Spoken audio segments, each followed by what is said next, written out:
4 PM news network में दोस्तों आपका स्वागत है। मैं हूं आपके साथ राशिद ज़हीर। एक आपने मिसाल सुनी है कि जब सैया भय कोतवाल तो डर काहे का। जब आप सरकार में हैं और आपका जिक्र इतना चल रहा है कि केरल के अंदर भी नीतीश कुमार का जिक्र कर रहा है बंदा, तमिलनाडु में भी हिंदी समझ में आ रही है या नहीं आ रही, लेकिन नीतीश कुमार का मालूम है।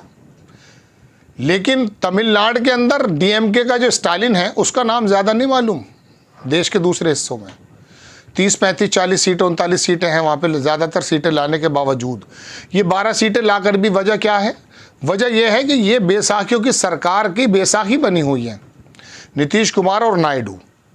अब आकर के जब आप सब बेसाखी बने हुए हैं और बिहार को स्पेशल स्टेटस भी मांगने की बात कर रहे हैं, स्पेशल पैकेज भी मांग रहे हैं और दबाव देने की बात भी कर रहे हैं, हालांकि वो दबाव कोई है नहीं, तो ऐसे समय में आपको सुप्रीम कोर्ट क्यों जाना पड़ रहा है? आप मोदी जी से कहिए, अरे साहब जाति जनगणना की थी, उसके अंदर स्थिति ये निकल कर आई थी, आरक्षण हमने बजाय 50 के उसमें 10-15% बढ़ा दिया था।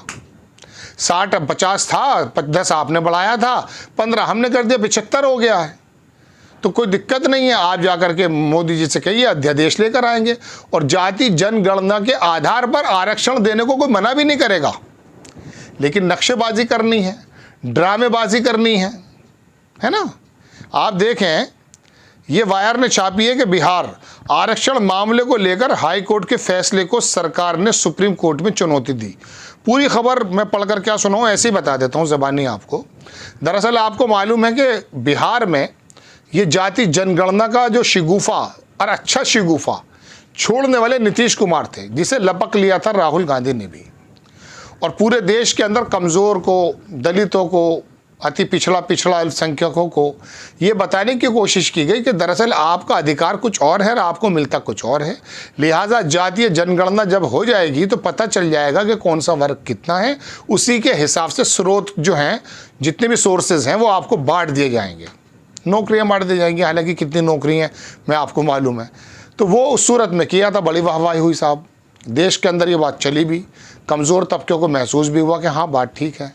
वो वहाँ की हाई कोर्ट ने मुस्तरद कर दिया। अब नीतीश कुमार की सरकार जो है वो जा रही है सुप्रीम कोर्ट। चले जाओ, अच्छी बात है, नियम के मुताबिक, नहीं सुप्रीम कोर्ट में कहाँ आप अपना टाइम ज़ाया कर रहे हैं। इतना वक्त में तो आप बहुत आराम से काम कर सकते हैं। जब आपके पास प्रधानमंत्री जी के चलने वाली चाबी आपके पास है, आप कह दीजिए साहब मैं हट रहा हूँ, मुझे पलटू कुमार भी कहा जाता है।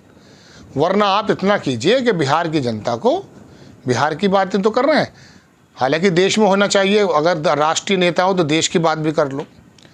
प्रधानमंत्री बनने का मन में सपना तो था, संयोजक नहीं बने तो गुस्से में वापस आ गए, इंडिया गठबंधन ही तोड़ दिया जिसे बनाया था। तो आप उनसे कह सकते हैं कि साहब आप जो हैं ये कानून पास करा लीजिए, ये बिल लेकर आइए, पारित करा दीजिए, और इसके अंदर ख़ास बात ये होगी कि इसमें कांग्रेस भी मना नहीं करेगी, इसमें अखिलेश यादव भी मना नहीं करेंगे, इसमें ममता बनर्जी भी मना नहीं करेगी, इसमें स्टालिन भी मना नहीं करेंगे। सारा विपक्ष जो 230-35 सीटें जितनी भी हैं, 1-2 को अगर मैं छोड़ दूँ तो बाकी सब लोग, इतना ज़्यादा वोटों से कोई भी बिल पारित नहीं होगा, कोई भी कानून नहीं बनेगा, जो आपको 400 सीटों की ज़रूरत ही नहीं है। लेकिन आप तो लंबा करेंगे, चूँकि अब आपको मालूम है कि जिन लोगों की सरकार मैंने बनवाई है वो लोग इस जाति जनगणना के आधार पर आरक्षण को पसंद नहीं करते, खुलकर बोल भी नहीं पाते बेचारे। चूँकि अगर बोल देंगे तो वो जो धनाढ़ वर्ग है, मुझे मायावती याद आ जाती है जब भी मैं धनाढ़ वर्ग कहता हूँ, वो जो धनाढ़ वर्ग है वो उसी की तो पोषित हुई पार्टी है। वो भारतीय जनता पार्टी परेशान हो जाएगी कि क्या करें, इधर कुआं है इधर खाई है। तो कहने का मतलब यह है कि ये जो लंबी प्रोसेस में आप लेकर जा रहे हैं, पहले भी तो आप लेकर आए थे, आपने पास करा लिया था अपनी विधानसभा से, जहाँ से भी आपने कराया था। हाई कोर्ट ने अगर इसको कर दिया, सुप्रीम कोर्ट की लंबी लड़ाई मत लड़ो, बाबरी मस्जिद ही कई दशकों में मसला हल होता है। आपको अगर वाकई कमज़ोरों की, अल्पसंख्यकों की, पिछड़े की, अति पिछड़े की, जिस वर्ग से आप भी आते हैं, उनकी वाकई परवाह है तो नीतीश कुमार जी मोदी जी से कहिए साहब आप बिहार को स्पेशल स्टेटस नहीं दे सकते, आई नो वेरी वेल। हाँ पैकेज आप दे सकते हैं, लेकिन पैसे आपके पास भी कम है। फिलहाल इतना करो कि ये छोटी मोटी जो नौकरियां बची हुई हैं, हालांकि नौकरियां बची नहीं हैं, आउटसोर्स पे काम लिया जा रहा है भाई। 2-2.5% तो नौकरी है पूरे 140 करोड़ में। आप ये समझ लीजिए 2% का मतलब ये हुआ 2-2.5 करोड़ नौकरियां हैं। उसमें 50% नौकरियां उन 15% लोगों के लिए आरक्षित नहीं है, लेकिन उनके लिए खुले हैं। हालांकि दूसरे लोगों को भी खुला रास्ता है, लेकिन ज़्यादातर लोग कौन आते हैं? अभी कोई हिसाब बता रहे थे कि वो IAS और PGS जितने DM हैं वो ज़्यादातर ऊंची जाति के आ जाएगा। आप पिछले दिनों से 31 थे योगी आदित्यनाथ जी के समय, अब भी है समय उनका, तो उसमें से इक्का दुक्का नज़र आता है कोई। जब समाजवादी आ जाती है तो यादव दिखाई दे जाते हैं, जब बसपा आ जाती है तो थोड़े से वो दलित लोग दिखाई दे जाते हैं।